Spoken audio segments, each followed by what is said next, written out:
ദൈവത്തിന്റെ പരിശുദ്ധമായ നാമം വാഴ്ത്തപ്പെടുമാറാകട്ടെ. അനുഗ്രഹീതമായ ഈ നല്ല രാത്രിയുടെ വേളയിൽ കർത്താവിന്റെ പാദപീഠത്തിൽ നമുക്ക് ദൈവത്തിന്റെ തിരുവചനം ചിന്തിപ്പാനായി ഈ വെർച്വൽ മീറ്റിംഗിൽ കടന്നു വരുവാൻ സഹായിച്ചല്ലോ. വെർച്വൽ മീറ്റിംഗിലായിരിക്കുന്ന എല്ലാ പ്രിയപ്പെട്ടവർക്കും കർത്താവായ യേശുക്രിസ്തുവിന്റെ നാമത്തിലുള്ളതായ സ്നേഹവന്ദനങ്ങളെ അറിയിക്കുന്നു.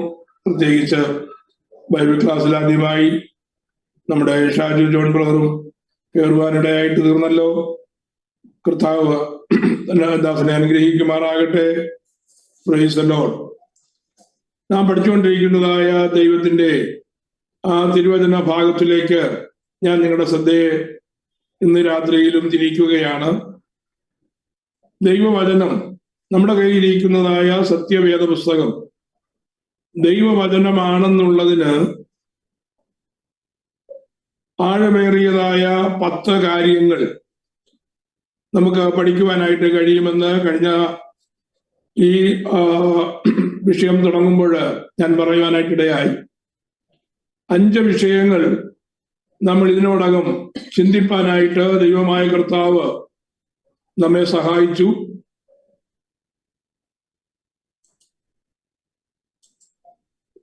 സ്ക്രീൻ ഷെയർ തരാമോ? കിട്ടുന്നില്ല.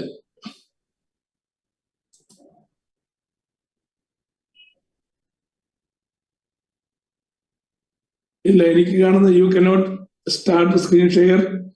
The other participant is sharing.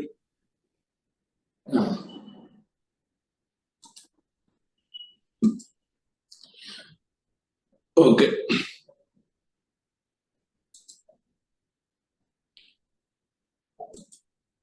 കർത്താവ് നമ്മെ സഹായിക്കുമാറാകട്ടെ. പഠിച്ചുകൊണ്ടിരിക്കുന്നതായ വിഷയത്തിലേക്ക് ഞാൻ നിങ്ങളുടെ ശ്രദ്ധയെ തിരിക്കുവാനായിട്ട് കർത്താവ് ശരണപ്പെടുകയാണ്.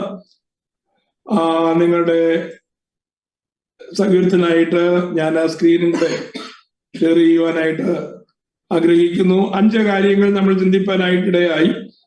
ഒടുവിലായിട്ട് നമ്മൾ ചിന്തിച്ചത് തിരുവചനത്തിന്റെ പ്രവചന കൃത്യതയെ കുറിച്ചാണ്. ഇത് prophetical accuracy of the Bible. അതിനുള്ളതായ ബന്ധത്തിൽ നമ്മൾ 4 കാര്യങ്ങൾ ചിന്തിപ്പാനായിട്ടിടയായി. വേദപുസ്തകത്തിൽ ഉൽപ്പത്തി മുതൽ വെളിപ്പാട് വരെ അനേക പ്രവചനങ്ങൾ നമുക്ക് കാണുവാനായിട്ട് കഴിയും. വേദപുസ്തകത്തിലെ ഏറ്റവും പ്രധാനപ്പെട്ടതായ വിഷയം ഏത് എന്ന് ചോദിച്ചാൽ ഇസ്രയേൽ ജനതയുമാണ്.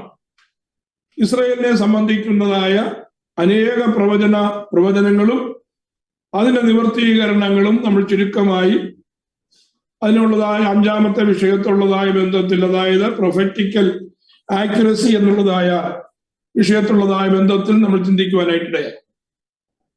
അടുത്ത നമ്മൾ ചിന്തിച്ചത് പ്രവചന കൃത്യതയെക്കുറിച്ച്, പ്രവചന കൃത്യതയെക്കുറിച്ച്, പ്രൊഫറ്റിക്കൽ ആക്യുറസിയെ കുറിച്ച് നമ്മൾ ചിന്തിച്ചത് ഇസ്രായേലിനെ കുറിച്ച് മാത്രമല്ല, ഈ ഭൂഗോളത്തിൽ അനേക സാമ്രാജ്യങ്ങളെ കുറിച്ച്, രാജ്യങ്ങളെ കുറിച്ച്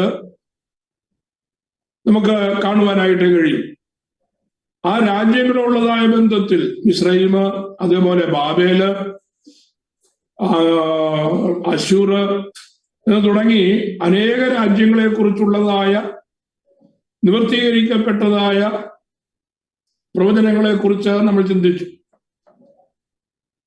പുസ്തകത്തിൽ പ്രസ്താവിക്കപ്പെട്ടതായ ജാതീയ രാജ്യങ്ങളെ കുറിച്ചുള്ളതായ പ്രവചന നിവർത്തീകരണം കൃത്യതയോടെ അല്പം പോലും തെറ്റാതെ നിവർത്തിക്കപ്പെട്ടത് വേദപുസ്തകം ദൈവത്തിന്റെ വിരലാണ്, അല്ലെങ്കിൽ ദൈവത്തിന്റെ കരങ്ങളാലാണ് എഴുതപ്പെട്ടത് എന്ന് നമുക്ക് മനസ്സിലാക്കുവാനായിട്ട് കഴിഞ്ഞു. ദൈവത്താൽ എഴുതപ്പെട്ടത്, അല്ലെങ്കിൽ ദൈവം പറഞ്ഞു കൊടുത്തിട്ട് ദാസന്മാരാൽ എഴുതപ്പെട്ടതായ ദൈവത്തിന്റെ തിരുവചനം. 3-ാമത്തെ വിഷയം നമ്മൾ അതിനുള്ളതായ ബന്ധത്തിൽ ചിന്തിച്ചത് അനേക പട്ടണങ്ങളെ കുറിച്ച്, പേരെടുത്ത് പറയുവാൻ കഴിയുന്ന അനേക പട്ടണങ്ങളെ കുറിച്ച് വേദപുസ്തകത്തിൽ പ്രതിപാദിച്ചിട്ടുണ്ട്. പട്ടണങ്ങളെ സംബന്ധിക്കുന്നതായ പ്രവചനങ്ങൾ അതിൻ്റെതായ നിലയിൽ തന്നെ കൃത്യമായി നിവർത്തീകരിക്കപ്പെട്ടത് നാം ഉദാഹരണ സഹിതം കഴിഞ്ഞ ദിവസങ്ങളിൽ അത് ചിന്തിപ്പാനായിട്ടിടയായി. നാലാമത്തെ വിഷയമായി നമ്മൾ ചിന്തിച്ചത് പട്ടണങ്ങളെക്കുറിച്ചും രാജ്യങ്ങളെക്കുറിച്ചും ഇസ്രായേലിനെ കുറിച്ചും മാത്രമല്ല, വ്യക്തികളെ കുറിക്കുന്നതായ പ്രവചനങ്ങൾ വേദപുസ്തകത്തിൽ ആ വ്യക്തികൾ ജനിക്കുന്നതിന് നൂറ്റാണ്ടുകൾക്ക് മുമ്പ് തന്നെ രേഖപ്പെടുത്തപ്പെട്ടിരുന്നു. അതിന്റെ സമയത്ത് ദൈവത്തിന്റെ പരിശുദ്ധാത്മാവ് കൃത്യതയോടെ പ്രവചിച്ചതായ പ്രവചനങ്ങളെല്ലാം നിവർത്തീകരിക്കപ്പെട്ടതായി നാം ചിന്തിക്കുവാനായിട്ടിടെ. അഞ്ചാമത് നമ്മൾ ചിന്തിച്ചത് നമ്മുടെ വാഴ്ത്തപ്പെട്ട കർത്താവിനുള്ളതായ ബന്ധത്തിലാണ്. കർത്താവിന്റെ ഇഹലോക ശുശ്രൂഷയിൽ തന്റെ ജനനം മുതൽ സ്വർഗാരോഹണം വരെയുള്ളതായ പ്രവചന നിവർത്തികൾ, ആ 33.5 വർഷത്തിൽ നമ്മുടെ വാഴ്ത്തപ്പെട്ട കർത്താവ് ഭൂമിയിലായിരിക്കുമ്പോൾ തന്റെ ജനനം മുതൽ സംഭവിക്കാനിരിക്കുന്നതായ കാര്യങ്ങൾ, കർത്താവായ യേശുക്രിസ്തു ജനിക്കുന്നതിന് നൂറ്റാണ്ടുകൾക്ക് മുമ്പേ ദൈവത്തിന്റെ ഭക്തന്മാരാൽ പ്രവാചകന്മാരാൽ രേഖപ്പെടുത്തപ്പെട്ടതായ പ്രവചനങ്ങൾ അതിന്റെ കൃത്യതയോടെ നിവർത്തീകരിക്കപ്പെടുവാനിടയായിട്ട് തീർന്ന ഏതാണ്ട് 37ഓളം കാര്യങ്ങൾ നാം കഴിഞ്ഞ ക്ലാസ്സിൽ ചിന്തിപ്പാനായിട്ടിടയായി. അപ്പോ പ്രൊഫറ്റിക്കൽ ആക്യുറസി വെച്ചുകൊണ്ട് ഏതൊരു മനുഷ്യനും പറയുവാൻ കഴിയും, നമ്മുടെ കയ്യിലിരിക്കുന്നതായ വേദപുസ്തകം അതൊരു മിഥ്യാപുസ്തകമല്ല, അതൊരു മിത്തല്ല, പിന്നെയോ അത് ദൈവത്തിന്റെ വചനമാണ്. ഇത്രത്തോളം കൃത്യതയുള്ളതായ മറ്റൊരു ഗ്രന്ഥം ഈ ഭൂമിയിലില്ല എന്നുള്ള കാര്യം നമുക്ക് പഠിക്കുവാനായിട്ട് കഴിഞ്ഞല്ലോ. ആ 10 വിഷയങ്ങളിൽ 6ാമത്തെ വിഷയമാണ് അടുത്തത് പറയുവാനായിട്ടിരിക്കുന്നത്. വളരെ പെട്ടെന്ന് ബാക്കിയുള്ളതായ 4 കാര്യങ്ങൾ ഇന്ന് പറഞ്ഞു തീർക്കണമെന്നാണ് ഞാൻ ആഗ്രഹിക്കുന്നത്. അതുകൊണ്ട് അത് ഡീറ്റെയിൽ ആയിട്ട് ഞാൻ എടുക്കുവാൻ ആഗ്രഹിക്കുന്നില്ല, പോയിന്റ്സ് മാത്രം പറഞ്ഞ് പോകുവാനായിട്ടാണ് താല്പര്യപ്പെടുന്നത്. 6ാമത്തെ വിഷയമായി ഈ ഭൂമിയിൽ ഇതുവരെ ഉണ്ടായിരിക്കുന്നതായ കൾച്ചറൽ ഇൻഫ്ലുവൻസ് ആണ്, അല്ലെങ്കിൽ സംസ്കാരത്തിന്റെ മേലുള്ളതായ ഭൂഗോള സ്വാധീനം. വേദപുസ്തകവും യൂണിവേഴ്സൽ സിവിലൈസേഷനുമാണ് വിഷയം. ഈ ലോകത്ത് ആദ്യത്തെ സംസ്കാരമായ മെസൊപ്പൊത്തേമിയൻ സംസ്കാരം മുതൽ അനേക സംസ്കാരങ്ങൾ അല്ലെങ്കിൽ അനേക സിവിലൈസേഷൻ നമുക്ക് കാണുവാനായിട്ട് കഴിയും. ഹിസ്റ്ററി പഠിക്കുന്നതായ ഒരാളിന് അത് മാറ്റിവെച്ച് ഹിസ്റ്ററി പഠിക്കുവാനായിട്ട് കഴിയുകയില്ല.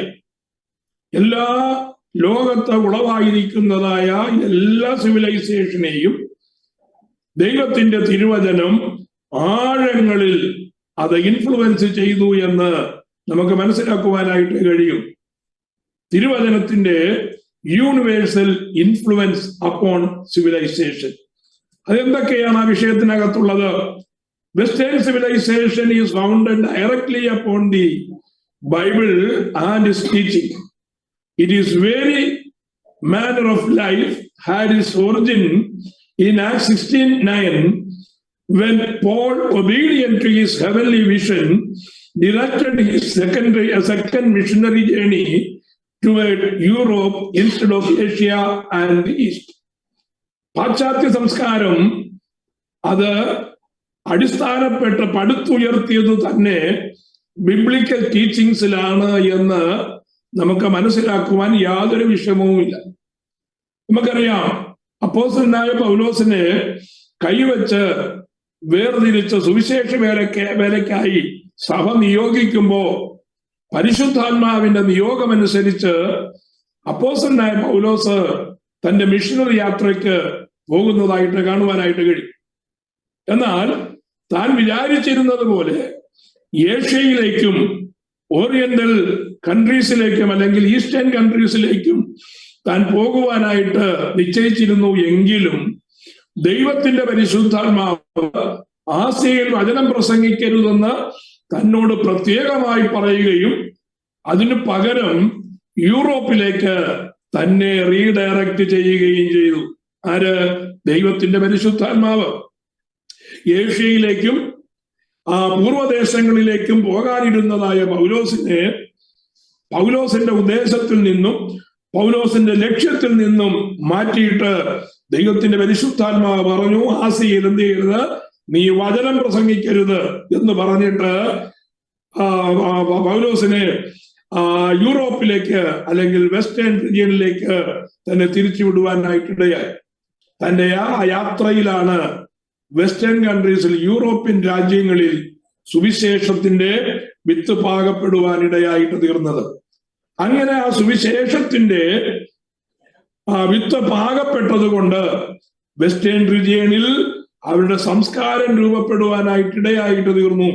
ഇന്നും അവരുടെ ഭരണ കാര്യങ്ങളായാലും മറ്റുള്ളതായ സോഷ്യൽ ലൈഫിനുള്ളതായ ബന്ധത്തിലായാലും മതപരമായ കാര്യങ്ങളിലായാലും വേദപുസ്തകത്തിന്റെ ബേസ് നമുക്ക് അവിടെ കാണുവാനായിട്ട് കഴിയും. അപ്പോൾ western civilization is based on the foundation of the biblical teachings എന്ന് നമുക്ക് വളരെ വ്യക്തമായി മനസ്സിലാക്കുവാനായിട്ട് കഴിയും.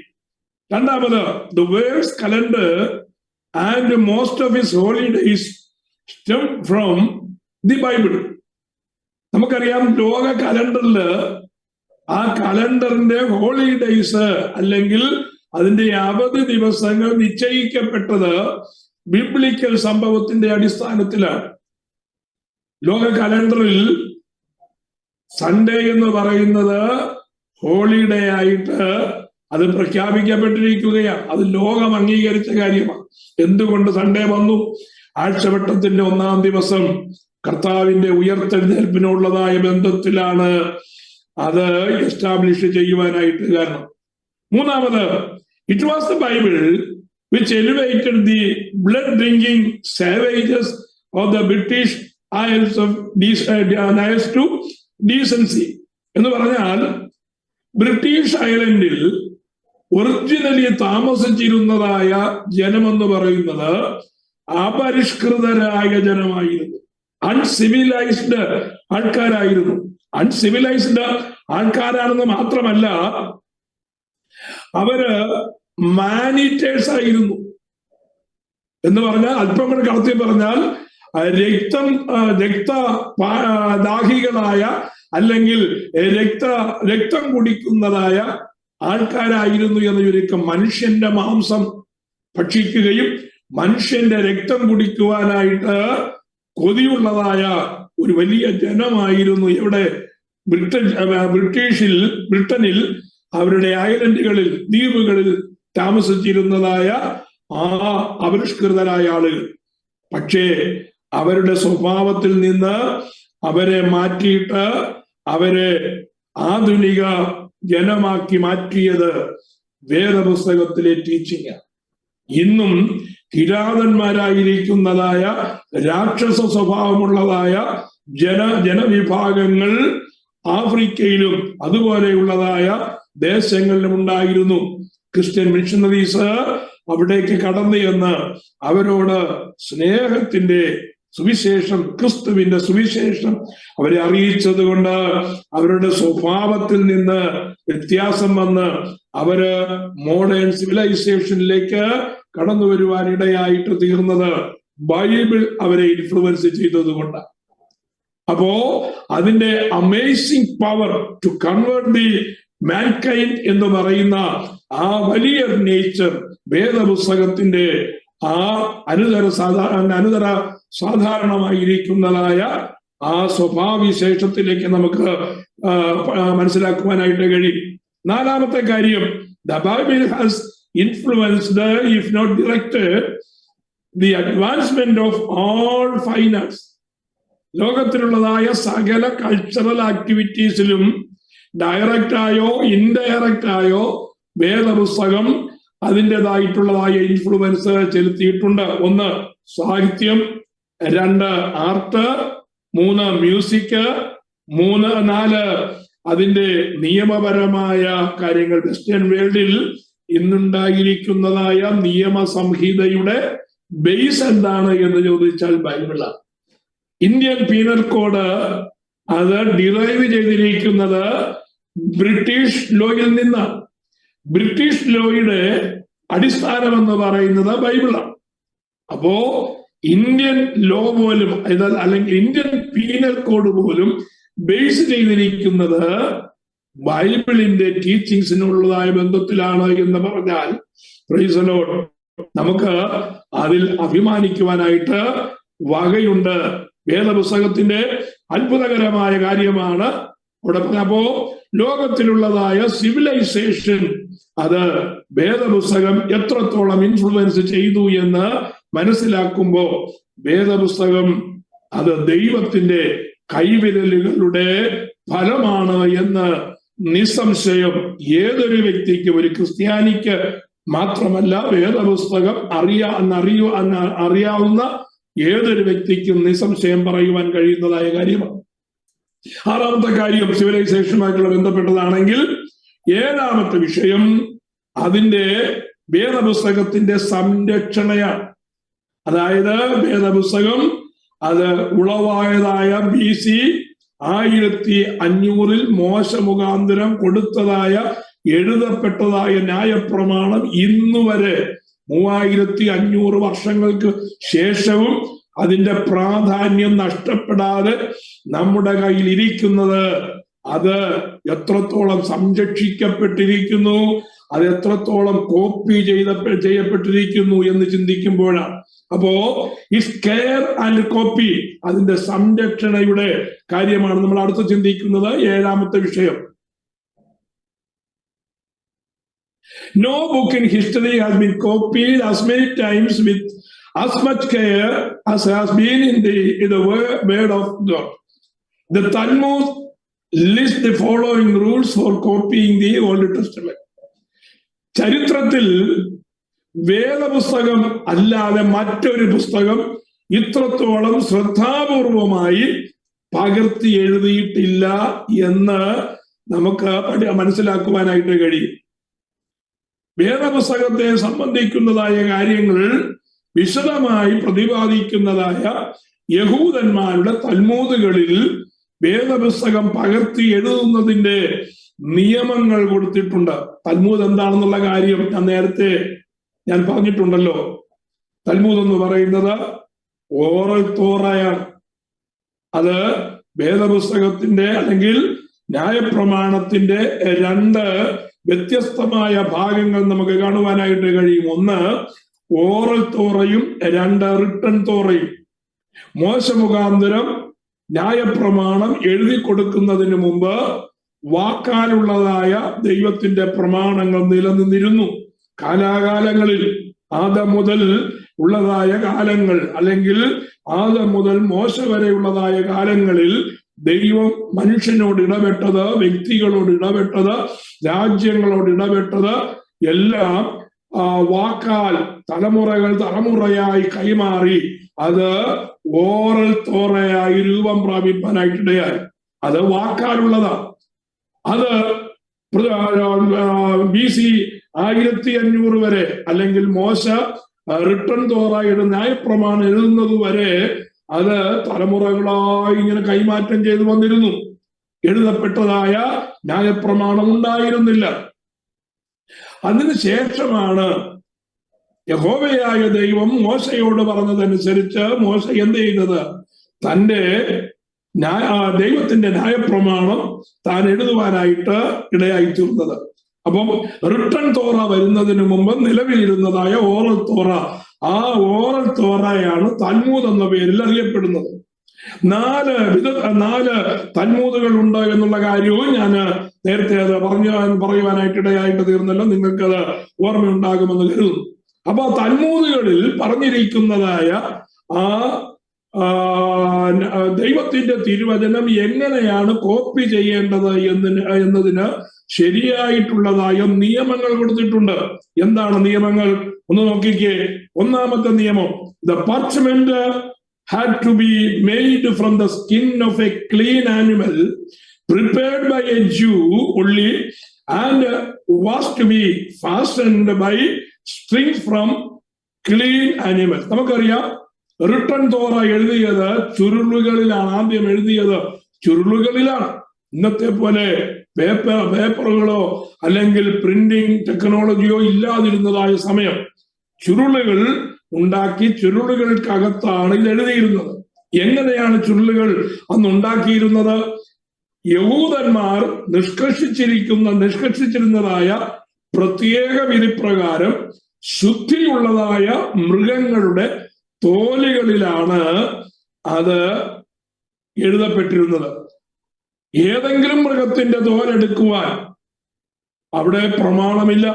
ശുദ്ധിയുള്ളതായ മൃഗത്തിന്റെ തോലെടുത്തിട്ട് അത് പ്രത്യേക വിധിപ്രകാരം തയ്യാറാക്കി അതിനകത്താണ് ഈ ന്യായപ്രമാണം കോപ്പി ചെയ്ത് വെക്കുവാനായിട്ട്, അല്ലെങ്കിൽ കൈയെഴുത്ത് പാർച്ച്മെന്റ് കൈയെഴുത്ത് കൃതികൾ അങ്ങനെയാണ് എഴുതിയിരുന്നത്. എന്നിട്ട് ഈ ചുരുളുകൾ നിവർത്തിടുകയല്ല, ഈ ചുരുളുകൾ നമ്മൾ ചുരുട്ടുന്നത് പോലെ അത് ചുരുട്ടി അത് ഭദ്രമായി മൺഭരണികൾക്കകത്ത് കേടുകൂടാതെ ഇട്ട് വെക്കും. അത് കെട്ടിവെക്കുമ്പോ ആ കെട്ടുന്നതിനുപയോഗിക്കുന്നതായ ചരട് പോലും ശുദ്ധിയുള്ളതായ മൃഗങ്ങളുടെ രോമത്തിൽ നിന്നാണ് അത് ഉണ്ടാക്കേണ്ടത്. അപ്പൊ എത്രത്തോളം കെയറാണ് ആ പാർച്ച്മെന്റ് എഴുതുവാനുള്ളതായ വസ്തു അവർ ഉപയോഗിച്ചിരുന്നത് നോക്കണം.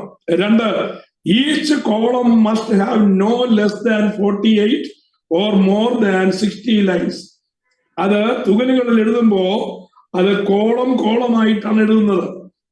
ആ കോളമായിട്ട് എഴുതുമ്പോ ഓരോ കോളത്തിലും എന്ത് കാണാൻ പാടില്ല? Not less than 48 or more than 60 lines. 48 ലൈനിൽ നിന്ന് കുറവും പാടില്ല, 60 ലൈനിൽ കൂടുവാനും പാടില്ല. 48 മുതൽ 60 വരെയുള്ളതായ ലൈനുകളിൽ വേണം ഓരോ കോളവും എഴുതുവാൻ. അപ്പൊ അത്രത്തോളം ശ്രദ്ധാപൂർവമാണ് അത് എഴുതേണ്ടതെന്ന് ചുരുക്കം. അപ്പൊ തോന്നുന്നത് പോലെ എഴുതുവാൻ, അത് നൂറുകണക്കിന് സ്ക്രൈബ്സ് ഇരുന്ന എഴുതുന്നത് സെപ്പറേറ്റ്. അപ്പൊ ഓരോരുത്തർക്കും അവരവർക്ക് ബോധിച്ചതുപോലെ എഴുതുവാൻ പറ്റത്തില്ല. അത് എഴുതുന്നതിന് പ്രത്യേകമായ നിബന്ധനകൾ കൊടുത്തിരുന്നു. 3, the ink must be of no other color than black and had to be prepared according to a special recipe. അതിനെഴുതുവാൻ ഉപയോഗിക്കുന്നതായ മഷി ഉണ്ടല്ലോ, ആ മഷി പ്രത്യേക വിധിപ്രകാരം തന്നെ ഉണ്ടാക്കണം. അത് യഹൂദന്മാരുടെ സ്ക്രൈബ്സ് നിഷ്കർഷിച്ചിരിക്കുന്നതായ ആ നിയമപ്രകാരമാണ് എന്ത് ചെയ്യേണ്ടത്? ആ മഷി ഉണ്ടാക്കേണ്ടത്. ആ മഷി ഏതെങ്കിലും കളറിൽ, ഇഷ്ടപ്പെട്ട കളറിൽ ഉണ്ടാക്കിയാൽ പറ്റത്തില്ല. പ്രത്യേകമായി അത് കറുപ്പ് മഷി തന്നെ എഴുതുവാൻ ഉപയോഗിക്കണം എന്നുള്ളതാണ് കൊടുത്തിരിക്കുന്നതായ നിയമം. അതാണ് 3ാമത്തെ നിയമം. 4, no word nor letter could be written from memory. The scribe must have,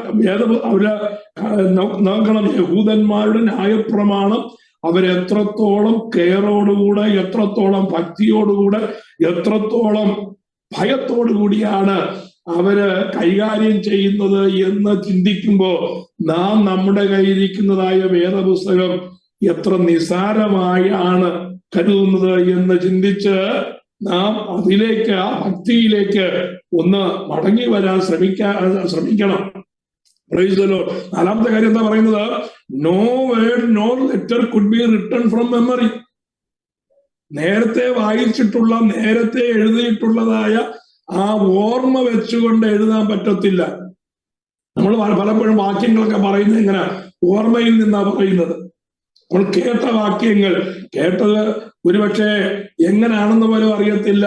അത് നാം കേട്ടത് തെറ്റായിരിക്കാം, ചിലപ്പോൾ പറയുന്നത് തെറ്റായിരിക്കാം, ആ തെറ്റായിരിക്കും നമ്മൾ കേൾക്കുന്നത്. അത് നമ്മൾ പറഞ്ഞു വരുമ്പം മറ്റൊരു രീതിയിലേക്ക് അങ്ങ് മാറും.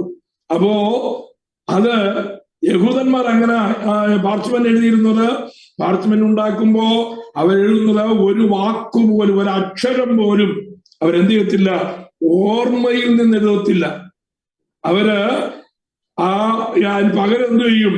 ആ എഴുതുന്നതായ scribe must have an authentic copy before him. അംഗീകരിക്കപ്പെട്ടതായ ഒരു പകർപ്പ്, ഒരു കോപ്പി അവന്റെ മുമ്പിൽ കാണും. എന്നിട്ട് അവൻ ആ കോപ്പിയിൽ നോക്കി ഉറക്കെ വായിക്കും. had to read and pronounce aloud each word before writing it. ഓരോ വാക്കും എഴുതുന്നതിന് മുമ്പ് അതിൽ നോക്കി, ശ്രദ്ധയോടെ അതിൽ നോക്കി അത് ഉറച്ചു വായിക്കും. വായിച്ചിട്ട് മാത്രമേ അത് എഴുതത്തുള്ളൂ. വായിക്കുന്നതിന്റെ പ്രത്യേകത എന്താ? വായിക്കുമ്പം, ഉറച്ചു വായിക്കുമ്പം കേൾക്കുന്നവർ, കേൾക്കാൻ അവിടെ ആളുന്നിപ്പുണ്ട്, കേൾക്കുന്നതായ പണ്ഡിതന്മാരായ സ്ക്രൈബ് ആ വാക്കിന് ഉച്ചാരണ ശുദ്ധി പോലും അവർ ശ്രദ്ധിക്കും. എന്നിട്ട് ആ ഉച്ചാരണ ശുദ്ധി വാക്കിൽ വരത്തക്ക രീതിയിൽ അക്ഷരം പോലും, എബ്രായ ലിഖിതങ്ങൾക്ക് പ്രത്യേകതയുണ്ട്. ഞാൻ നിങ്ങളുടെ അടുത്ത് പറഞ്ഞിട്ടുണ്ട്. ആ എബ്രായ അക്ഷരങ്ങളുടെ പ്രത്യേകത എന്ന് പറയുന്നത് അതിന് നിക്കൂത്തുകളുണ്ട്. എന്ന് പറഞ്ഞാൽ വള്ളിയും പുള്ളിയുമുണ്ട്. വിവിധ തരത്തിലുള്ളതായ വരകളുണ്ട്, വിവിധ നമ്പേഴ്സ് ഉള്ളതായ പുള്ളികളുണ്ട്. ചിലതിന്റെ ഇടയിൽ ഒരു പുള്ളിയായിരിക്കും, ചിലതിന്റെ അടുക്കൽ 2 ആയിരിക്കും, ചിലതിന്റെ അടുക്കൽ 3 ആയിരിക്കും, ചിലതിന്റെ അടുക്കൽ 6 7 പുള്ളികൾ ഉണ്ടായിരിക്കും. വര ഒരുപക്ഷെ ഹൊറിസോണ്ടൽ ആയിരിക്കാം, അല്ലെങ്കിൽ വെർട്ടിക്കൽ ആയിരിക്കാം, അല്ലെങ്കിൽ ചരിഞ്ഞായിരിക്കാം. ഇതൊക്കെ ഓരോ നിക്കൂത്തുകളും വാക്കുകള് അക്ഷരത്തിന് വ്യത്യാസം വരുത്തും. അക്ഷരത്തിനൊരു ചെറിയ വ്യത്യാസമുണ്ടെങ്കിൽ വാക്കുകളുടെ അർത്ഥം ഒത്തിരി വ്യത്യാസപ്പെടുവാനായിട്ടിടയായിട്ട് തീരും. ഒട്ടകത്തെ വടമാക്കി മാറ്റാൻ ഒരൊറ്റ നിക്കൂത്തിന് കഴിയും. മനസ്സിലായ ഞാൻ പറഞ്ഞ അത് ഞാൻ നേരത്തെ വിവരിച്ച് പറഞ്ഞിട്ടുണ്ട്. വടം, ഈ കപ്പല് കെട്ടുന്നതായ വടം, അതുപോലെ ഒട്ടകം, ഇത് രണ്ടിന്റെയും പദങ്ങൾ ഏതാണ്ട് ഒരുപോലെ ഇരിക്കും. കേൾക്കുമ്പോൾ, എഴുതുമ്പോഴും ഏതാണ്ട് ഒരുപോലെ തന്നെ ഇരിക്കും. ഒരു നിക്കൂത്തിന് മാത്രമേ വ്യത്യാസമുള്ളൂ. അപ്പൊ നിക്കൂത്തിന് വ്യത്യാസം വരുമ്പോ ഉച്ചാരണത്തിന് വ്യത്യാസം വരും. ആ നിക്കൂത്ത് മാറുമ്പോ ഒട്ടകം എന്തായി മാറും? ഒട്ടകം വടമായി മാറും, വടം ഒട്ടകമായി മാറും. ഇങ്ങനെയുള്ളതായ മിസ്റ്റേക്കുകൾ നാം പറയുമ്പോഴും പ്രസംഗിക്കുമ്പോഴും ഒക്കെ വേദപുസ്തകത്തിൽ വരാറുള്ളത് സ്വാഭാവികമാണ്. അപ്പൊ അത് ഒഴിവാക്കാൻ വേണ്ടിയാണ് നാം എന്ത് ചെയ്യേണ്ടത്? എബ്രായ ഭാഷ, എന്റെ മൂല ഭാഷയിലുള്ള സംശയം തോന്നുന്നത് അതിന്റെ മൂലഭാഷയിലേക്ക് ഒന്ന് എത്തി നോക്കുന്നത് നല്ലതാണ്. അറിവുള്ളവരോട് ചോദിക്കുന്നത് നല്ലതാണെന്ന് പറയാൻ കാരണം. അപ്പോ ആ വാക്കുകൾ എഴുതുന്നതായ സ്ക്രൈബ് എന്ത് ചെയ്യും? മുമ്പിലിരിക്കുന്നതായ ചുരുളുകളിൽ നോക്കിയിട്ട് വാക്കുകൾ സ്ഫുടതയോടെ ഉച്ചത്തിൽ പറയും. ആ ഉച്ചത്തിൽ പറഞ്ഞത് അത് അതുപോലെ എഴുതി വെക്കും. അതാണ് 4ാമത്തെ നിയമം. ഈ 5ാമത്തെ നിയമം, he had to reverently wipe his pen each time before writing the word of God and had to wash his whole body before writing the sacred name of Yehova. ശ്രദ്ധിക്കണം, പേന കൊണ്ട് എഴുതുമ്പോഴേ, ഇപ്പോഴത്തെ നമ്മള് ബോൾ പെൻ കൊണ്ട് എഴുതിയാലും ink pen കൊണ്ട് എഴുതിയാലും കുറച്ച് എഴുതി കഴിയുമ്പോഴത്തേക്ക് ആ പേനയുടെ അറ്റത്ത് പേപ്പറിന്റെ ചില കണികകൾ പറ്റിയിരിക്കുന്നത് കാണും. അപ്പൊ കുറച്ച് എഴുതി കഴിയുമ്പോഴത്തേക്ക് അക്ഷരം പടർന്നു പോകും. അത് ഒഴിവാക്കാനായിട്ട് അവരെന്താ ചെയ്യേണ്ടത്? വാക്കുകൾ എഴുതിക്കൊണ്ടിരിക്കുന്നതിൻ്റെ ഇടയ്ക്ക് ആ പേന അവർ നന്നായി തുടച്ച് വൃത്തിയാക്കും. വേദപുസ്തകം പകർത്തി എഴുതുമ്പോ മാത്രമല്ല, ശ്രദ്ധിക്കണം, യഹോവ, യാഹുവേ എന്നവർ എഴുതുമ്പോ, യഹോവ എന്നല്ല യാഹുവേ എന്നവർ എഴുതുമ്പോ ആ യാഹുവേ എന്ന വാക്ക് എഴുതുന്നതിന് മുമ്പ് they had to wash his body. He had to wash his whole body before writing the sacred name of Jehovah. നമുക്ക് വിശ്വസിക്കാൻ പറ്റുന്നുണ്ടോ? യഹോവ എന്ന വാക്ക് എഴുതുന്നതിന് മുമ്പ് അതുവരെ എഴുതിയിരിക്കുന്നതായ ഭാഗം അവിടെ, ആ പേന അവിടെ വെച്ചിട്ട് അവര് പോയി ദേഹം ശുദ്ധിയാക്കിയിട്ട് വന്നേ യാഹുവേ എന്ന പദം എഴുതത്തുള്ളൂ എന്ന്. യാഹുവേ എന്ന പദം അവർ വാക്കുകൊണ്ട് ഉച്ചരിക്കാൻ ഭയപ്പെടും. അതിനു പകരം യഹോവ എന്നവർ പറയുന്നതിന് പകരം അവര് പറയുന്നതായ 2 പദങ്ങളാണ്. ഒന്ന് അഡോണായി, 2 ഹാഷിം. ഹാഷിം എന്നും അഡോണായി എന്നും പറയുമ്പോ അവർ അത്രത്തോളം ഭയ ചൈതരായിട്ടേ പറയത്തുള്ളൂ. അഡോണായി എന്ന് പറഞ്ഞാൽ എന്റെ യജമാനനെ. യാഹുവേ എന്നവർ പറയുകയില്ല. എഴുതുമ്പോൾ യാഹുവേ എന്ന് എഴുതുമെങ്കിലും അത് വായിക്കുമ്പോൾ യാഹുവേ എന്നവർ വായിക്കില്ല. ഒരു വാക്കുകൊണ്ട് പറയുന്നത് ഒന്നുകിൽ അവർ അഡോണായി എന്ന് പറയും, അല്ലെങ്കിൽ ഹാഷിം എന്നവർ പറയുകയുള്ളൂ. അപ്പൊ അത്രത്തോളം ഭയത്തോടെയാണ് അവർ യഹോവയുടെ നാമം കൈകാര്യം ചെയ്യുന്നത്. 10 കൽപ്പനകളിൽ ഒരു കൽപ്പന എന്താണ്? എന്റെ നാമം എന്ത് ചെയ്യരുത്, നിങ്ങൾ വൃഥായി എടുക്കരുതെന്നാണ് 10 കൽപ്പനകൾ പറഞ്ഞിരിക്കുന്നത്. ഇനി 6ാമത്തെ വിഷയത്തിലേക്ക് വന്നാട്ടെ. One mistake on a sheet condemned the sheet. If 3 mistakes were found on any page, the entire manuscript was condemned. ഇത് ഞാൻ നിർത്തി പറയാൻ കാരണം അത്രത്തോളം തിരുവെഴുത്തുകളെ യഹൂദന്മാർ എത്രത്തോളം ബഹുമാന പുരസ്സരമാണ് കരുതുന്നത് എന്ന് നമ്മൾ കരുതുമ്പോൾ നമുക്ക് കിട്ടിയിരിക്കുന്ന വേദപുസ്തകത്തോടുള്ളതായ ആ ശ്രദ്ധ അത്ര വലുതാണ് എന്ന് നമ്മൾ മനസ്സിലാക്കണം. ഒരു ഷീറ്റിൽ ഒരു മിസ്റ്റേക്ക് വന്നാൽ, ഒരു മിസ്റ്റേക്ക് ആലഫ് എന്ന് എഴുതുന്നതിന് പകരം ആലഫ് വിട്ടുപോകുകയോ ആലഫിന് പകരം വേറെ ഏതെങ്കിലും ലെറ്റർ എഴുതുകയോ ചെയ്തു കഴിഞ്ഞാൽ സംഭവിക്കും. അല്ലെങ്കിൽ ആലഫ് എന്ന് എഴുതേണ്ടടുത്ത് ആലഫ് എന്ന് എഴുതാതിരുന്ന് അങ്ങനെ സംഭവിക്കാൻ സാധ്യതയുണ്ട്. കാരണം മിക്ക വാക്കുകളിലും ആലഫ് എന്ന് പറയുന്ന 1ാമത്തെ അക്ഷരം എന്ന് പറയുന്നത് സൈലന്റ് ആയിരിക്കും. അപ്പോ ആ സൈലന്റ് ആയിരിക്കുന്നതായ ആൽഫബറ്റ് ചിലപ്പോ വിട്ടുപോകാൻ സാധ്യതയുണ്ട്. എന്റെ ചിന്ത ഞാൻ പറയുക, അങ്ങനെങ്ങാണ് വിട്ടുപോയാൽ എന്താ സംഭവിക്കാന്നറിയാമോ? ഒരു മിസ്റ്റേക്ക് ഒരു പേജിൽ വന്നാൽ ആ പേജ് അവര് നശിപ്പിച്ചു കളയും. ഇനിയും 3 മിസ്റ്റേക്ക് ഒരു പേജിൽ വന്നാൽ അതുവരെ എഴുതിയതായ ആ പുസ്തകത്തിന്റെ കൈയെഴുത്ത് പ്രതി മുഴുവനും അവർ നശിപ്പിച്ചു കളയും. ഫോർ എക്സാമ്പിൾ, യെശയ്യാ പ്രവചനം എഴുതിക്കൊണ്ടിരിക്കുന്ന ഒരു മനുഷ്യൻ വളരെ ശ്രദ്ധാപൂർവ്വം എഴുതുകയാണ്. അത് എഴുതി അന്നത്തെ കാലത്ത് അധ്യായങ്ങളായും വാക്യങ്ങളായും തിരിച്ചിരുന്നില്ല. അത് എഴുതി വരുമ്പോ നിങ്ങളുടെ അറിവിലേക്ക് ഞാൻ പറയാം, 66ാമത്തെ അധ്യായത്തിലേക്ക് വന്നു. 66ാമത്തെ അധ്യായത്തിൽ എങ്ങനെയോ അവസാനത്തെ പേജിലോ അല്ലെങ്കിൽ സെക്കൻഡ് ലാസ്റ്റ് പേജിലോ 3 മിസ്റ്റേക്ക് വന്നു എന്നിരിക്കട്ടെ. ആ 65 അധ്യായങ്ങൾ 1 മുതൽ അതുവരെ എഴുതിയതായ ആ കൈയെഴുത്ത് പ്രതി, ആ മാൻസ്ക്രിപ്റ്റ് അവർ അത് തീയിലിട്ട് ചുട്ടുകളെ നശിപ്പിച്ചു കളയും. അത് അവർ വെച്ചേക്കില്ല. എന്ന് പറഞ്ഞാൽ ഒരു മിസ്റ്റേക്ക്, ഒരക്ഷരത്തെറ്റ് പോലും അവരുടെ കൈയെഴുത്ത് പ്രതികളിൽ വരുവാൻ പാടില്ല.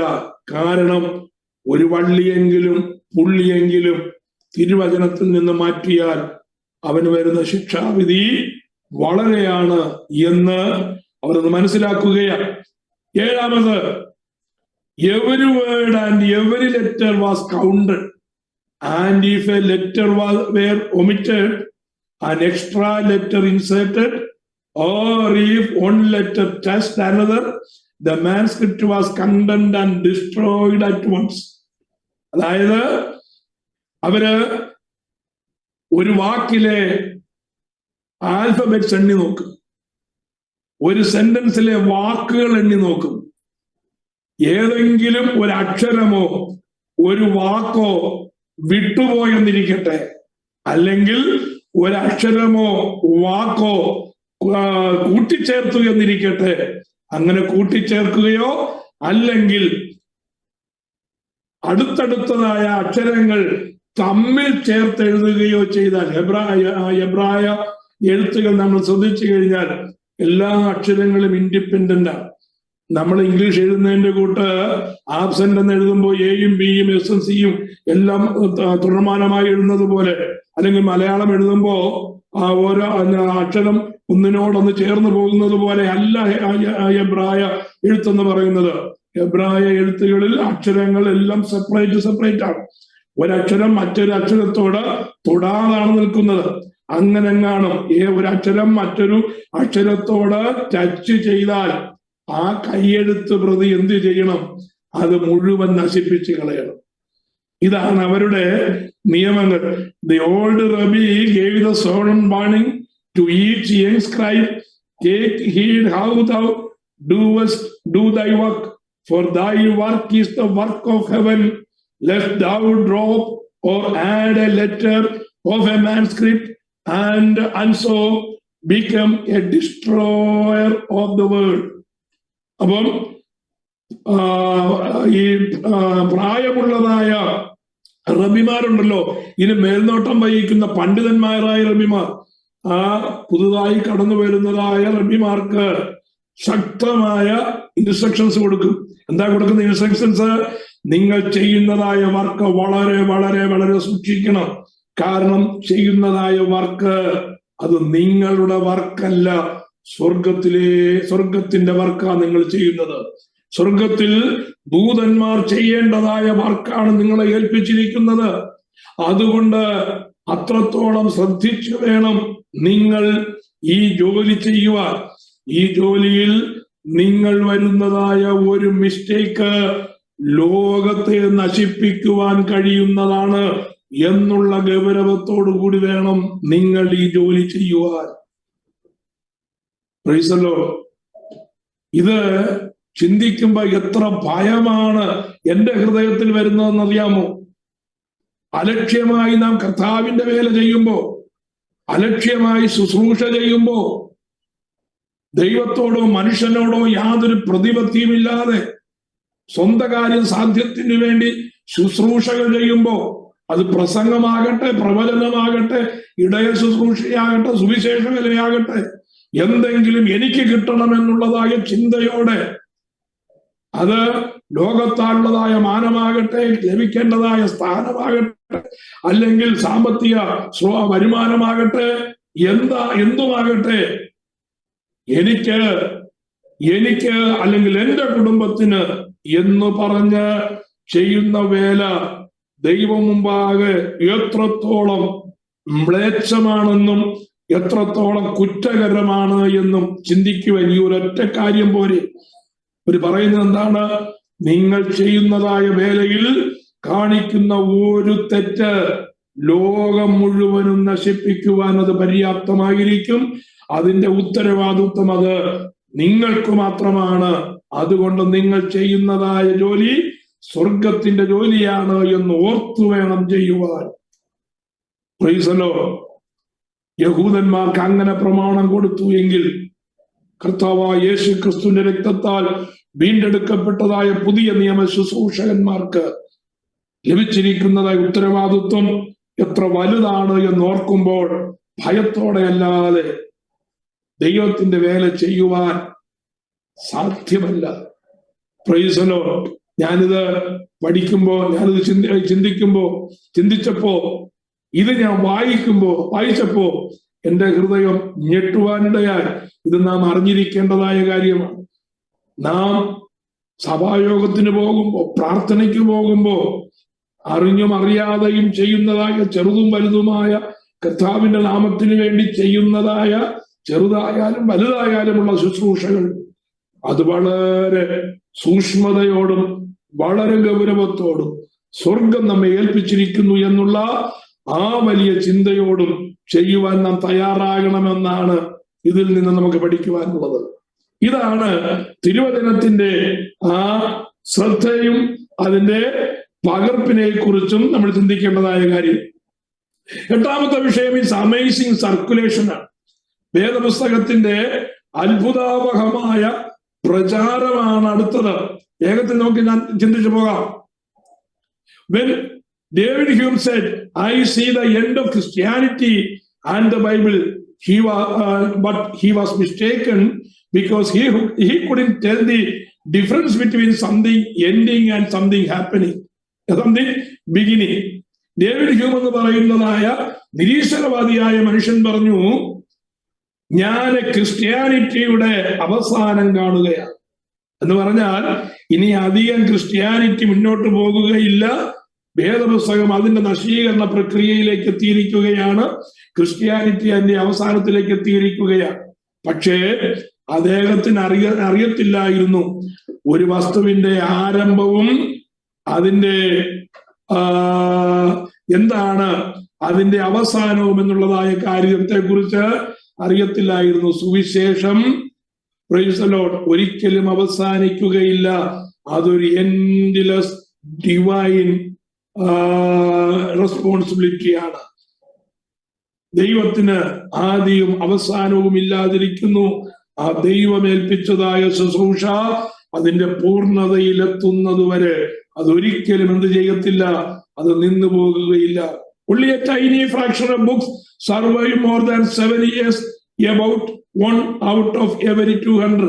അതായത് ഏറ്റവും പ്രസിദ്ധമായ ഏറ്റവും പ്രചാരമുള്ളതായ ബുക്കുകളാണെങ്കിൽ പോലും അത് 200 പുസ്തകം പ്രിന്റ് ചെയ്തെന്നിരിക്കട്ടെ, അത് വളരെ എല്ലാവർക്കും ഇഷ്ടപ്പെട്ട പുസ്തകമാണ്, വളരെ പ്രചാരത്തിലിരിക്കുന്നതായ പുസ്തകമാണെങ്കിലും ഏതാണ്ട് അത് പ്രിന്റ് ചെയ്ത് അടുത്ത വർഷം കഴിയുമ്പോഴേക്കും അതിന്റെ നമ്പർ 40% കുറയുവാനായിട്ടിടയായിട്ട് തീരും.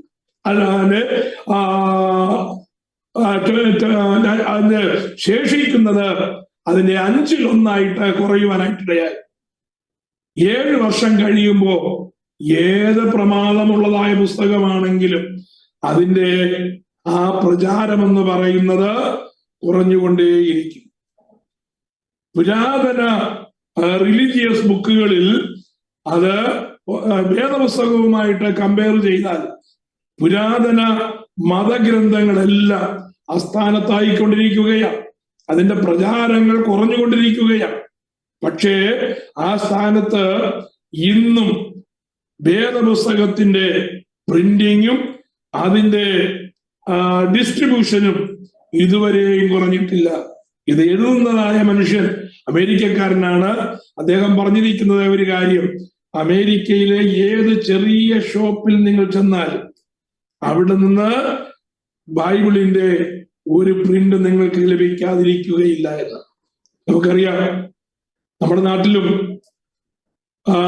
തിരുവചന സംബന്ധമായിരിക്കുന്നതായ ലിറ്ററേച്ചർ ഷോപ്പിൽ ചെന്ന് കഴിഞ്ഞാൽ എത്ര തരത്തിലുള്ളതായ ബൈബിൾ, എത്ര സൈസിലുള്ളതായ ബൈബിൾ പല വിലകളിൽ നമുക്ക് കാണുവാനായിട്ട് കഴിയും. അത് പണ്ടെന്നതുപോലെ ഇന്നും അതിന്റെ പ്രചാരം വളരെ ബൃഹത്തായി നടന്നുകൊണ്ടിരിക്കുകയാണ്.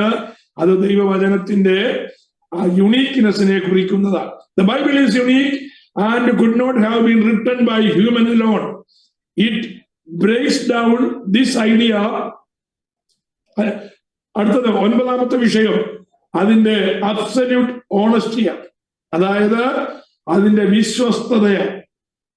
വേദപുസ്തകത്തിന്റെ വിശ്വസ്തത അതും കൂടെ പറഞ്ഞു കഴിയുമ്പോഴത്തേക്ക് ഇന്നത്തെ എന്റെ ക്ലാസ് തീരും. അടുത്ത ആഴ്ചയിൽ ഞാൻ ഉൽപ്പത്തി പുസ്തകത്തിലേക്ക് കടക്കുകയാണ്. ഇപ്പൊ ഉൽപ്പത്തി പുസ്തകത്തിൽ ഞാൻ പറയുവാൻ പോകുന്നതായ എല്ലാ അധ്യായങ്ങളൊന്നും എടുക്കത്തില്ല. ഉൽപ്പത്തി പുസ്തകത്തിൽ അതിനകത്തുള്ളതായ പ്രധാനപ്പെട്ടതായ വ്യക്തികളെയും പ്രധാനപ്പെട്ടതായ സംഭവങ്ങളെയും യേശുക്രിസ്തുവുമായി ബന്ധിപ്പിച്ചിട്ട് ക്രിസ്തുവിൽ കൂടെയുള്ളതായ വീണ്ടെടുപ്പ് ഉൽപ്പത്തി പുസ്തകത്തിൽ എങ്ങനെയാണ് നിവർത്തീകരിക്കപ്പെട്ടിരിക്കുന്നത്, അല്ലെങ്കിൽ ഉൽപ്പത്തി പുസ്തകം നമുക്ക് ക്രിസ്തു എന്ന അടിസ്ഥാനത്തിൽ എങ്ങനെ പഠിക്കുവാൻ കഴിയും എന്നുള്ളതാണ് ഞാൻ പറയുവാൻ ഉദ്ദേശിക്കുന്നതായ കാര്യം.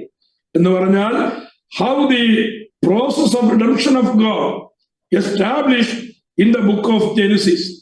അത് ഉൽപ്പത്തി പുസ്തകത്തിൽ മാത്രമല്ല, ഉൽപ്പത്തി പുസ്തകം മുതൽ പഴയ നിയമത്തിലെ മലാക്കി പുസ്തകം വരെയുള്ളതായ 39 പുസ്തകങ്ങളിലും ദൈവത്തിന്റെ വീണ്ടെടുപ്പ് ഓരോ പുസ്തകങ്ങളിലും എങ്ങനെയാണ് മാനവരാശിക്ക് വേണ്ടി കൊടുത്തിരിക്കുന്നത് എന്ന് നമുക്ക് മനസ്സിലാക്കുവാനായിട്ട് കഴിയും. എന്ന് പറഞ്ഞാൽ, വേദപുസ്തകം ഓരോ അധ്യായങ്ങൾ അല്ലെങ്കിൽ ഓരോ പുസ്തകങ്ങൾ തുറക്കേണ്ടതിന് ഒരു കീ ഉണ്ട്. ആ കീ എന്ന് പറയുന്നത് കർത്താവായ യേശുക്രിസ്തു എന്ന ഏക ചാവിയാണ്, ഏക കീയാണ്. ആ ഏക താക്കോലിട്ട് നമ്മൾ ഓരോ പുസ്തകവും തുറന്നാൽ ആ പുസ്തകം എന്തിനായി എഴുതപ്പെട്ടു എന്നും ആ പുസ്തകം ഇപ്പോഴും നമ്മുടെ കയ്യിൽ എന്തിനായി ഇരിക്കുന്നത് എന്നും നമുക്ക് മനസ്സിലാക്കുവാനായിട്ട് കഴിയും.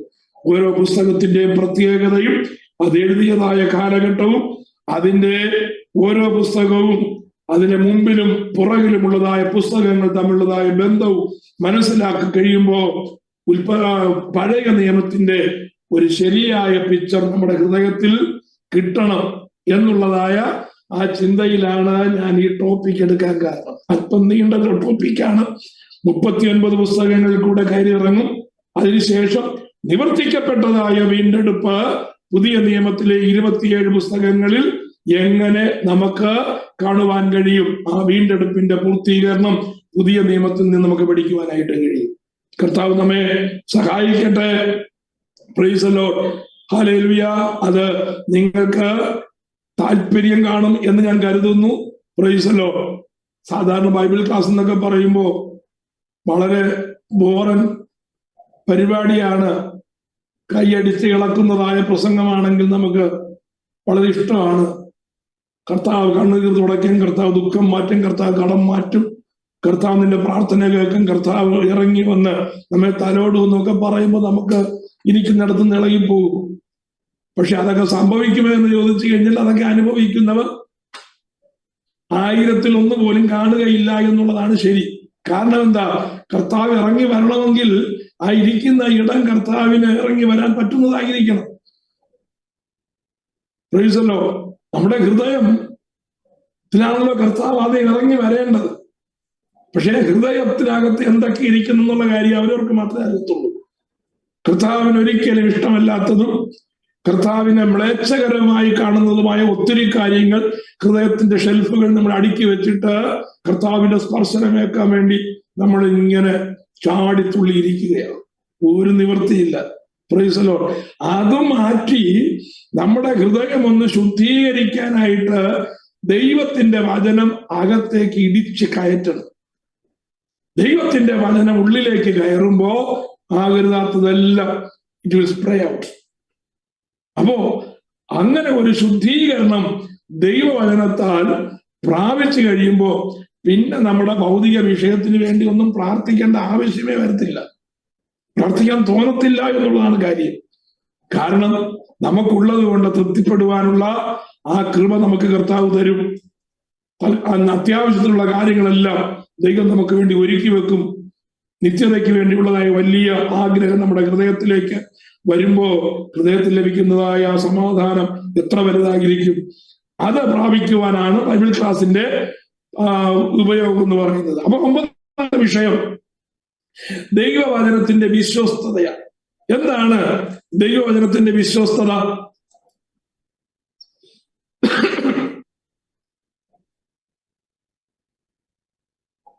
The Bible is unique and could not have been written by humans alone. It breaks down this idea into 2 key points. മനുഷ്യന് വേദപുസ്തകം മനുഷ്യനായി മാത്രം എഴുതുവാനായിട്ട് കഴിയുകയില്ല.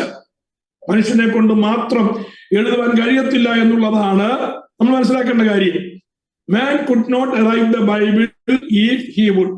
Even if someone wanted to, they wouldn't have the necessary knowledge or spiritual insight to write the Bible's historical, scientific and prophetic contents without God's guidance.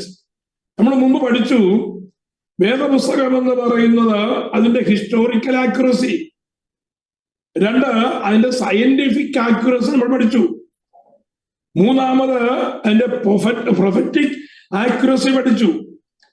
അപ്പൊ ഒരു മനുഷ്യൻ Bible എഴുതാനായിട്ട് അവന് തയ്യാറുണ്ടെങ്കിൽ പോലും അവനെന്ത് ചെയ്യത്തില്ല? അവന് ഹിസ്റ്റോറിക്കൽ ആയിട്ടുള്ളതായ അറിവ്, സയന്റിഫിക് ആയിട്ടുള്ള അറിവ്, പ്രൊഫറ്റിക്കൽ ആയിട്ടുള്ളതായ അറിവ് ഒരു മനുഷ്യന് അച്ചീവ് ചെയ്യുവാൻ കഴിയുകയില്ല. ഹിസ്റ്ററി പഠിക്കുന്നവന് ഹിസ്റ്ററി മാത്രമേ പഠിക്കുവാനുള്ളതായ സമയം കിട്ടത്തുള്ളൂ. കാരണം ലോക ചരിത്രം എന്ന് പറയുന്നത് ഒരു ആയുസ് കൊണ്ട് പഠിച്ചാൽ തീരാത്തതാണ്. അപ്പോ ഹിസ്റ്ററി സബ്ജക്റ്റ് ആയിട്ട് എടുക്കുന്ന ഒരു മനുഷ്യന് അവനെന്ത് ചെയ്യാൻ പറ്റത്തില്ല, അവന് സയൻസിലേക്ക് തിരിയാനായിട്ട് പറ്റില്ല. സയൻസ് എടുക്കുന്നതായ ഒരു വ്യക്തിക്ക് മറ്റുള്ള സബ്ജക്റ്റിലേക്ക് തിരിയാനായിട്ട് പറ്റത്തില്ല. മതപരമായ കാര്യങ്ങളിൽ പ്രൊഫറ്റിക്കൽ വിഷയങ്ങളെ കൈകാര്യം ചെയ്യുവാൻ ആഗ്രഹിക്കുന്ന ഒരു വ്യക്തിക്ക് ഇത് രണ്ടും പഠിക്കുവാനായിട്ട് കഴിയത്തില്ല. കാരണം അവന്റെ മുമ്പിലുള്ളതായ സമയം അത്ര ചെറുതാണ്. അപ്പോ ഹിസ്റ്റോറിക്കലി തിക്കായിരിക്കുന്ന, പ്രൊഫറ്റിക്കലി നിബിഡമായിരിക്കുന്ന, സയന്റിഫിക്കലി വളരെ വിജ്ഞാനം പകരുന്നതായ വേദപുസ്തകം പോലുള്ളതായ ഒരു ഗ്രന്ഥം ഒരു മനുഷ്യനും എഴുതുവാൻ കഴിയുകയില്ല എന്നുള്ളതാണ്. Man would not write the Bible if he could, even if sinful humans had a ability and knowledge to write the Bible, they still wouldn't write it correctly because of their limitations and biases. ഒരു മനുഷ്യന്റെ ചിന്താഗതി അവന്റെ കുടുംബത്തോട് ചേർന്നിരിക്കുകയും അവന്റെ മതത്തോട് ചേർന്ന് നിൽക്കുകയും അവന്റെ സമൂഹത്തോട് അവന്റെ ഹൃദയം ചേർന്ന് നിൽക്കുകയും എന്തിന്, അവന്റെ മാതൃരാജ്യത്തോട് അവന് മമതയുള്ളത് കൊണ്ടും ബയസ്ഡ് ആയിരിക്കുന്നത് കൊണ്ടും ആഗോള വ്യാപകമായിരിക്കുന്നതായ ബൈബിൾ പോലെയുള്ളതായ ഒരു ഗ്രന്ഥം എഴുതുവാനായിട്ട് ഒരു മനുഷ്യനും കഴിയുകയില്ല. ഒരു മനുഷ്യനൊരു ബുക്ക് എഴുതുമ്പോ അത് അവന്റെ ജ്ഞാനത്തിനനുസരിച്ചായിരിക്കും, അവന്റെ സമൂഹത്തെ ബേസ് ചെയ്തതായിരിക്കും. ഒന്നുകിൽ അവന്റെ ആ സമൂഹത്തെ കുറ്റം പറയുകയോ അല്ലെങ്കിൽ ആ സമൂഹത്തെ സപ്പോർട്ട് ചെയ്തുകൊണ്ടോ ആയിരിക്കും. അവൻ ഏത് രീതിയിലായാലും ബയസ്ഡ് ആയിരിക്കും. അതുകൊണ്ട് അൺബയസ്ഡ് ആയിരിക്കുന്നതായ വേദപുസ്തകം പോലെയുള്ളതായ ഒരു പുസ്തകം ഒരു മനുഷ്യന് എഴുതുവാനായിട്ട് കഴിയത്തില്ല. അതാണ് വേദപുസ്തകത്തിന്റെ വിശ്വസ്തത എന്ന് പറയുന്നതായ കാര്യം. തീർന്നില്ല. The overall message is that the Bible's creation required divine intervention beyond human capability or willingness. സ്വർഗീയ കാര്യങ്ങളെ കുറിച്ചും ദൂതന്മാരെ കുറിച്ചും പോയ കാര്യങ്ങളെ പാസ്റ്റ് എറ്റേണിറ്റിയെ കുറിച്ചും ഫ്യൂച്ചർ എറ്റേണിറ്റിയെ കുറിച്ചുമൊക്കെ വിശദമായി പ്രതിപാദിക്കുവാൻ കേവലം 100-150 വർഷം ജീവിച്ചിരിക്കുന്ന ഒരു മനുഷ്യനെ കൊണ്ട് സാധ്യമേ അല്ല. അങ്ങനെ വേദപുസ്തകം ക്രിയേറ്റ് ചെയ്യുവാൻ അല്ലെങ്കിൽ എഴുതുവാൻ ഒരു മനുഷ്യന്റെ കപ്പാസിറ്റിയിൽ പറ്റുന്നതല്ല എന്നുള്ളത് വേദപുസ്തകം അത് ദൈവശ്വാസീയമാണെന്നുള്ളതിന്റെ വിശ്വാസീയതയെ വർദ്ധിപ്പിക്കുകയാണ്. Because of the bad things God writes about some of his friends. Here, 5 men immediately come to mind. Most of these individuals are mentioned in the Faith Hall of Fame. എബ്രായ ലേഖനം 11-ാം അധ്യായം. അതായത് ദൈവം ഏറ്റവും അടുത്തതായ സ്നേഹിതന്മാരെ കുറിച്ച് ചില തെറ്റായ കാര്യങ്ങളെന്നല്ല, അവരുടെ തെറ്റായ സ്വഭാവത്തെ കുറിച്ച് എഴുതപ്പെട്ടിരിക്കുന്നത് കാണുവാൻ കഴിയും. ഒരു മനുഷ്യൻ ഒരു പുസ്തകം എഴുതുകയാണെന്നിരിക്കട്ടെ. ഞാനിപ്പോ ഒരു പുസ്തകം എഴുതുകയാണ്. എനിക്ക് വേണ്ടപ്പെട്ടതായ ഒരു വ്യക്തി ആ പുസ്തകത്തിനകത്ത് കഥാപാത്രമായി വരികയാണ്. ഫോർ എക്സാമ്പിൾ, എന്റെ ഭാര്യ അതിനകത്തൊരു കഥാപാത്രമാണെന്നിരിക്കട്ടെ. ഞാൻ എന്റെ ഭാര്യയെ ഏറ്റവും കൂടുതൽ സ്നേഹിക്കുന്നത് കൊണ്ട് ഞാൻ എഴുതുന്നതായ പുസ്തകത്തിൽ എന്റെ ഭാര്യയെ കുറിച്ച് തെറ്റായിരിക്കുന്ന ഒരു കാര്യവും ചീത്തയായിരിക്കുന്ന ഒരു കാര്യവും ഉണ്ടെങ്കിൽ പോലും ഞാൻ എഴുതുകയില്ല. എല്ലാം നല്ല വശങ്ങൾ മാത്രമേ എഴുതുള്ളൂ. അതൊരു മാനുഷികമായിരിക്കുന്ന ഒരു സ്വഭാവമാണ്. പക്ഷേ ദൈവം തന്റെ സ്നേഹിതരായിരിക്കുന്ന ഏറ്റവും അടുത്ത സ്നേഹിതന്മാരായിരിക്കുന്ന ചിലരെ കുറിച്ച് എഴുതുമ്പോ അവരുടെ തെറ്റുകളൊന്നും മറച്ചു വെക്കുന്നില്ല. അവരുടെ തെറ്റുകൾ അതുപോലെ എടുത്തു കാണിക്കുകയാണ്. ഒന്ന്, നോഹയുടെ കാര്യം. നോഹ കർത്താവിനോട് അടുത്ത് നടന്ന ആളാണ്. നിഷ്കളങ്കനായിരുന്നു. കർത്താവ് ഏറ്റവും കൂടുതൽ സ്നേഹിച്ചത് കൊണ്ടാണ് ആ തലമുറയിൽ അവന് കൃപ കൊടുത്ത് അവനെ പെട്ടകം പണിയുവാൻ ഏൽപ്പിച്ചത്. അപ്പോ അവനിൽ കൂടെയാണ് ഒരു മാനവജാതി എന്ത് ചെയ്തത്? വീണ്ടും ഒരു തിരിയുവാൻ ഇടയായിട്ട് തീർന്നത്. ദൈവം മുമ്പാകെ നിഷ്കളങ്കനാണ്, നീതിമാനാണ്. പക്ഷേ നോഹയെ കുറിച്ച് എഴുതുമ്പോ നോഹയുടെ പറഞ്ഞാൽ ലജ്ജിക്കുന്നതായ കാര്യം യഹോവ മറച്ചു വെച്ചില്ല, ദൈവം മറച്ചു വെച്ചില്ല. നമുക്കത് 9-ാം അധ്യായത്തിൽ, ഉൽപ്പത്തി പുസ്തകം 9-ാം അധ്യായത്തിൽ കാണുവാൻ കഴിയും. 8-ാം അധ്യായത്തിൽ കാണുവാൻ കഴിയും. 8-ന്റെ ഒടുവിലാണ് നോഹ പെട്ടകത്തിൽ നിന്ന് ഇറങ്ങി എല്ലാം കഴിഞ്ഞതിന് ശേഷം ഒരു മുന്തിരിത്തോട്ടം നട്ടുണ്ടാക്കി. ആ മുന്തിരിത്തോട്ടത്തിലെ മുന്തിരി കൊണ്ടുള്ളതായി വീഞ്ഞ് കുടിച്ച് അവൻ മത്തനായി തന്റെ കൂടാരത്തിൽ എന്ത് ചെയ്തു? വസ്ത്രം നീങ്ങി നഗ്നനായി കിടന്നു എന്ന ആ നാണം കെട്ട കാര്യം യഹോവയായ ദൈവം മറച്ചു വെച്ചില്ല. മനസ്സിലായോ? മോശയെ കുറിച്ച് ഏറ്റവും സൗമ്യനായ മനുഷ്യനാണെന്നാണ് എഴുതിയേക്കുന്നത്.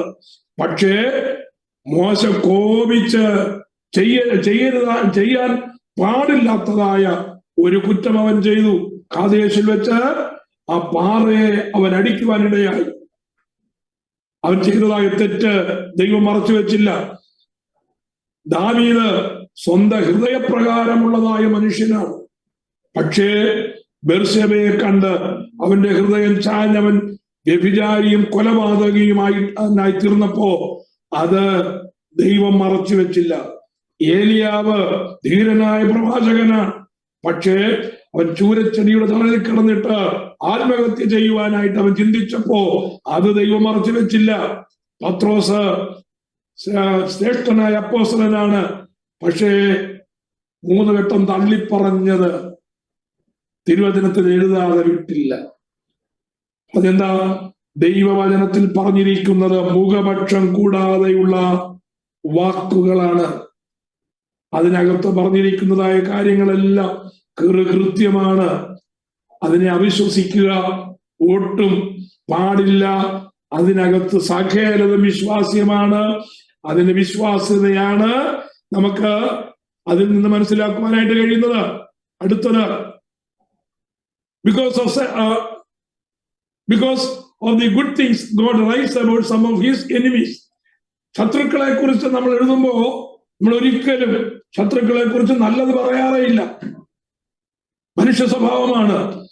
പക്ഷെ ദൈവം എഴുതിയതായ ദൈവത്തിന്റെ പുസ്തകമായ തിരുവചനത്തിൽ ദൈവത്തിന്റെ ശത്രുവായി കണ്ടതായ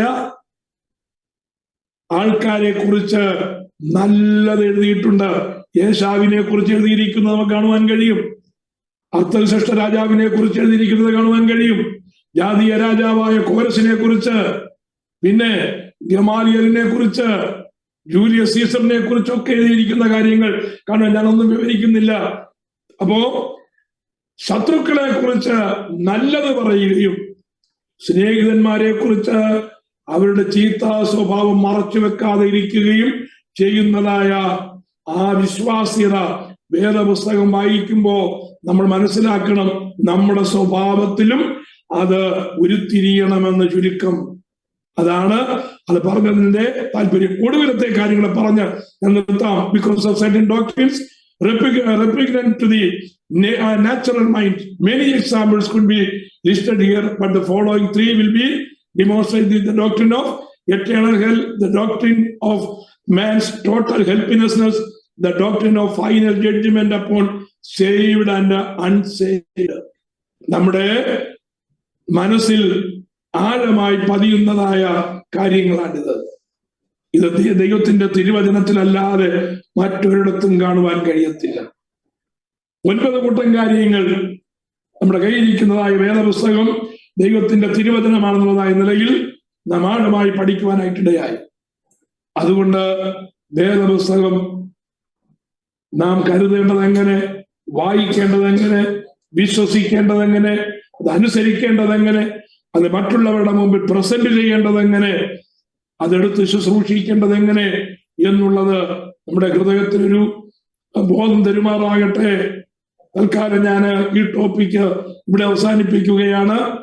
അടുത്ത ക്ലാസ് മുതൽ വേദപുസ്തകത്തിൽ ദൈവത്തിന്റെ വീണ്ടെടുപ്പിൻ പദ്ധതികളുടെ നീണ്ട നിര നമുക്ക് കാണുവാൻ കഴിയും. ഓരോ പുസ്തകത്തിൽ കൂടെ നമ്മൾ കയറി ഇറങ്ങും. ആ പുസ്തകങ്ങളെല്ലാം നാം കേട്ട് കഴിയുമ്പോൾ പഴയ നിയമം എന്തിനു വേണ്ടി തന്നിരിക്കുന്നു, അതില്ലെങ്കിലുള്ളതായ കുഴപ്പം എന്താണ്, അതുള്ളത് കൊണ്ടുള്ള പ്രയോജനം എന്താണ്, അതിനകത്ത് ദൈവത്തെ നമുക്ക് എങ്ങനെ മനസ്സിലാക്കുവാൻ കഴിയുമെന്ന് പഠിക്കുവാൻ ദൈവം സഹായിക്കട്ടെ. പ്രാർത്ഥനയോടെ ഒരുങ്ങണമേ. ഹൃദയത്തിൽ കിട്ടുന്നതായ ആ ദൈവത്തിന്റെ വചനം നമ്മുടെ ഹൃദയത്തെ പരിവർത്തനം ചെയ്യണം. ദൈവത്തിന്റെ ജ്ഞാനത്താൽ നാം നിറയണം. കർത്താവിനെ വേണ്ടി സഹായിക്കുമാറാകട്ടെ.